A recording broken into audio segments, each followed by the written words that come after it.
മാലിന്യമുക്ത നവകേരളത്തിനായി ജനകീയ ക്യാമ്പയിനായ ശുചിത്വ കേരളം സുസ്ഥിര കേരളം എന്ന പദ്ധതിയുടെയും സ്വച്ഛതാ ഹി സേവ സ്വഭാവ് സ്വച്ഛത സംസ്കാർ സ്വച്ഛത എന്ന കേന്ദ്ര ഗവൺമെൻറ് പ്രൊജക്ടിൻ്റെയും ഭാഗമായി കൊടകര ഗ്രാമപഞ്ചായത്തിൻ്റെ സഹകരണത്തോടെ സഹൃദയ എഞ്ചിനീയറിംഗ് കോളേജിലെ NSS യൂണിറ്റിൻ്റെ നേതൃത്വത്തിൽ കൊടകരയിൽ ശുചീകരണം നടത്തി.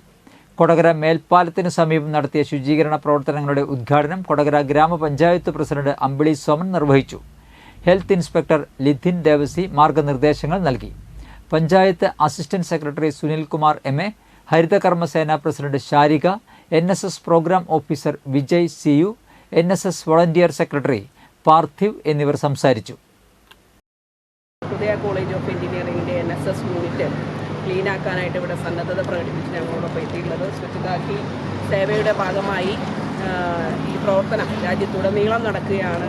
അതോടൊപ്പം തന്നെ കൊടകര ഗ്രാമപഞ്ചായത്തിൻ്റെ മാലിന്യമുക്ത പരിപാടിയും ഇവിടെ ഉദ്ഘാടനം ചെയ്യപ്പെടുകയാണ്. ഒക്ടോബർ 2 മുതൽ രാജ്യത്തുടനീളം ഗ്രാമപഞ്ചായത്തിലെ ശുചീകരണ പ്രവർത്തനങ്ങൾ, ശുചിത്വ പ്രോജക്റ്റുകളെല്ലാം തന്നെ ഉദ്ഘാടനം ചെയ്യപ്പെടുകയാണ്.